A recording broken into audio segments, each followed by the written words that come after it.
കാസർഗോഡ് 10 വയസ്സുകാരിയെ തട്ടിക്കൊണ്ടുപോയി പീഡിപ്പിച്ച കേസിൽ കുറ്റപത്രം സമർപ്പിക്കാൻ ഒരുങ്ങിയിരിക്കുകയാണ് അന്വേഷണ സംഘം. അടുത്തയാഴ്ച അഡീഷണൽ ജില്ലാ കോടതിയിൽ കുറ്റപത്രം സമർപ്പിക്കും. കുട്ടിയെ തട്ടിക്കൊണ്ടുപോയി പീഡിപ്പിച്ച കുടക് സ്വദേശി PA സലീം എന്ന സൽമാനാണ് കേസിൽ ഒന്നാം പ്രതി. വാർത്തയുടെ വിവരങ്ങളുമായി ജോസഫ് അഗസ്റ്റിനുണ്ട് കാസർഗോഡ് നിന്നും. ജോസഫ്, വിവരങ്ങൾ.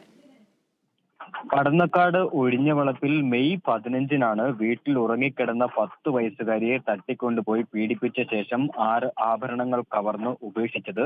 ഈ സംഭവത്തിൽ കുടക് സ്വദേശിയും പടന്നക്കാട് താമസക്കാരനുമായ PA സലീമാണ് ഒന്നാം പ്രതിയായിട്ടുള്ളത്. സംഭവത്തിന് ശേഷം മുങ്ങിയ ഇയാളെ ആന്ധ്രയിൽ നിന്നാണ് അന്വേഷണ സംഘം പിടികൂടിയത്. മോഷ്ടിച്ച കമ്മൽ വിൽക്കാൻ സഹായിച്ച സഹോദരി സുബൈബ, 20 വയസ്സാണ് അവർക്ക് പ്രായം. അവരാണ് രണ്ടാമത്തെ പ്രതി.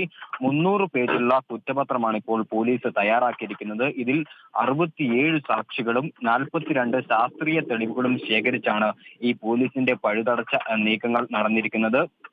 കാമാസക്തിക്കായി തട്ടിക്കൊണ്ടുപോകൽ, പോക്സോ, വധശിക്ഷ ലഭിക്കാവുന്ന കുറ്റകൃത്യങ്ങൾ ചെയ്യാനായി വീട്ടിൽ അതിക്രമിച്ച് കയറുക തുടങ്ങിയ വകുപ്പുകളാണ് ഈ പോലീസ് കുറ്റപത്രത്തിൽ ചുമത്തിയിരിക്കുന്നത്. ഏതൊക്കെയായാലും കഴിഞ്ഞ മെയ് 15-ന് നടന്നൊരു സംഭവത്തിൽ അതിവേഗം അന്വേഷണം നടത്തി പ്രതിയെ പിടികൂടി കാര്യക്ഷമമായ രീതിയിലാണ് ഇപ്പോൾ കുറ്റപത്രം തയ്യാറാക്കിയിരിക്കുന്നത്. ഏറെ നിർണായകമായിട്ടുള്ള ഒരു കേസാണിത്. ഇതിൽ സാക്ഷികൾ കുറവായിരുന്നു, ശാസ്ത്രീയ തെളിവുകളായിരുന്നു കൂടുതൽ. അതുകൊണ്ട് തന്നെ ശാസ്ത്രീയ തെളിവുകൾ കൂടുതൽ കണ്ടെത്തിയാണ് ഈ അന്വേഷണം മുന്നോട്ട് കൊണ്ടുപോയത്. ഏതൊക്കെയായാലും ഇതുമായി ബന്ധപ്പെട്ട് നിർണായക നീക്കങ്ങൾ വളരെ ചടുലതയോടെ നടത്തി പോലീസ് ഇപ്പോൾ കുറ്റപത്രം തയ്യാറാക്കിയിരിക്കുകയാണ്. അടുത്ത ആഴ്ച കാസർഗോഡ് അഡീഷണൽ ജില്ലാ കോടതിയിലാണ് ഈ കുറ്റപത്രം സമർപ്പിക്കുന്നത്. തുളസി.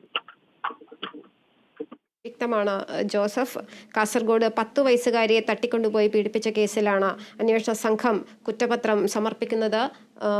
ഈ കേസിന് പരാതി ലഭിച്ചതിന് പിന്നാലെ അതിവേഗത്തിൽ തന്നെയാണ് പ്രതിയെ പിടികൂടിയതും കൂടാതെ കുറ്റപത്രം സമർപ്പിക്കുന്ന ഒരു രീതിയിലേക്ക് എത്തുന്നതും. അടുത്തയാഴ്ച അഡീഷണൽ ജില്ലാ കോടതിയിലാണ് കുറ്റപത്രം സമർപ്പിക്കുക.